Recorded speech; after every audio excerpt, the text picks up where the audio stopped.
is just fantastic.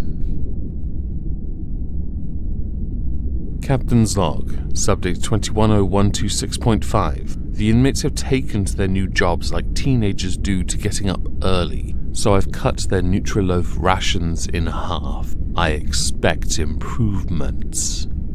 Welcome everyone to the Halls of Injustice. Today we have two perps, one inmate and one other, although we'll get to that later.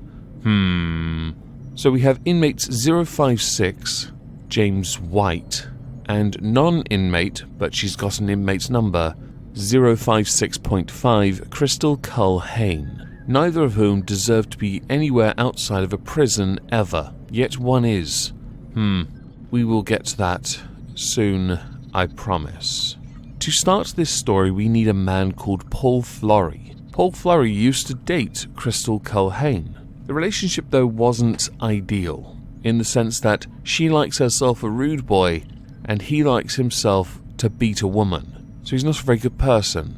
Understandably, after far too many times getting caught beating Crystal, Paul Florey was arrested and eventually sent to prison. During that time, a court barred them from communicating. The court barred them from ever being around each other. Paul Florey, though, did finish his time.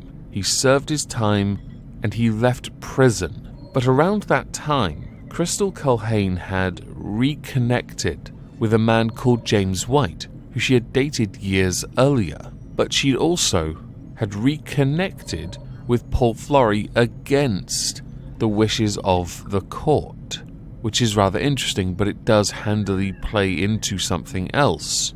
And yes, if it isn't obvious enough, it's quite clear Crystal Culhane likes herself a bad boy, but based on the type she goes for, I can't tell if she's a glutton for punishment or if she believes she can fix them, because that is quite a common theme, is it not? Upon Paul Florey's release from prison, he went back to some normality of a life. He was still in contact with Crystal Culhane, and there were thoughts that perhaps the relationship was getting back on the menu, which would go against the court. So yes, obviously they want to do it more because society is against them, and that is quite the turn-on. All the while, Crystal Culhane had gotten quite close to James White. James White is quite a wealthy young man, lived in a quite wealthy area, had it all, I guess, and it can be argued that Crystal did in fact use him, which is where we're going to go next. You see, Crystal and James plotted, they planned, they schemed.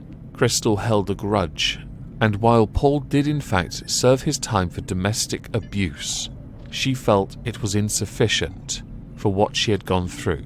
That is a debate for all of you. I personally believe DV, it doesn't matter, male or female, your sentence is going to be a lengthy one. Clearly it was not in the case of Paul Florey. So Crystal Culhane believed justice needed to be served via somebody bigger and stronger. Insert James White. This love triangle is a bit strange, don't you think? It's strange because only two people know there's a third person involved, and the third person has no idea the other two are together. It's weird. So what they did, Crystal Culhane called Paul Florey, and she got him to leave his home under the pretense that she was on her way to him. He then walked up and down his street for about 10 to 15 minutes, while James White took up position, armed with a baseball bat, and at the most opportune moment, with his back turned, James White struck multiple times. This was proven to have been the plan all along, because within 24 hours the police had issued arrest warrants for James White and Crystal Culhane, seized their phones and by extension phone records that showed messages between them and messages between Crystal and Paul, indicating that he needed to come outside. They weren't very good at hiding their tracks.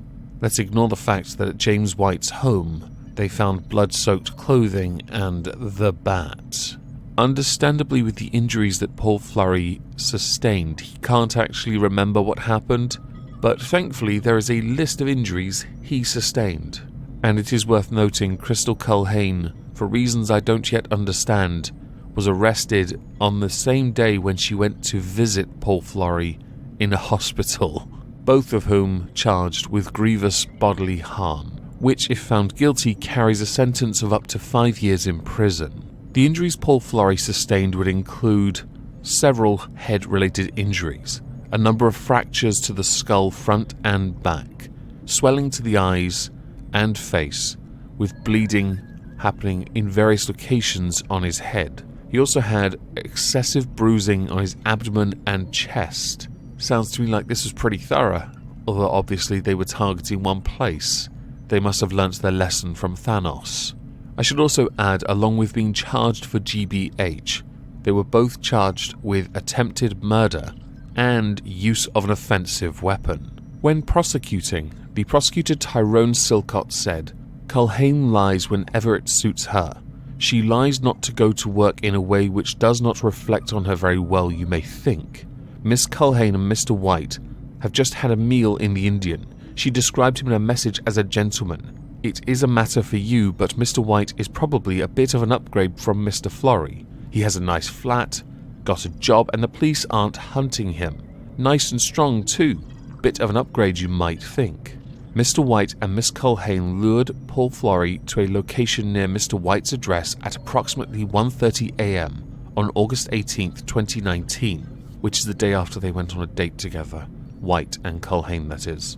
Once Mr. Florey attended, he was on his phone in contact with or trying to contact Miss Culhane. Mr. White left his address where he had spent the evening with Miss Culhane and attacked Mr. Florey with a baseball bat. The attack was vicious and frenzied, leaving Paul Florey with horrific, life-threatening injuries. So what was the verdict in this case?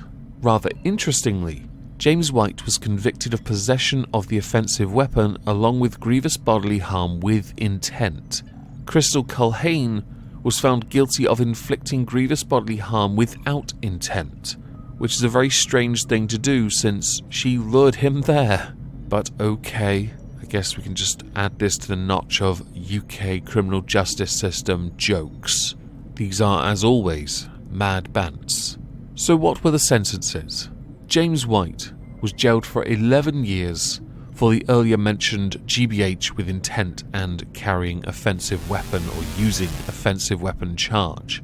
Crystal Culhane, though, received a 2-year sentence, suspended, which is incredibly discourteous to the justice system. She did lure Paul Florey there. She intentionally set this up to force James White to attack him, which means there is intent, which I find to be the biggest miscarriage of justice I've had to talk about in a while. Crystal Culhane should be serving 11 years as well. While she didn't swing the bat, she did cause the attack. Her defender needs to be paid twice what they got paid for this. With this particular sentence, I consider it a miscarriage of justice, and I will happily stick to my own sentence of 11 years each. The intention is clear. With this, I'd like to know what you all think. Do you believe the sentence to be fair? Please do let me know in the comments down below. I'm sure some of you will have an opinion when it comes to the fact that Paul Florey used to beat Crystal Culhane. Do let me know. I am genuinely intrigued. If I don't see you on Twitch tonight, have a great Tuesday. Thank you all for listening.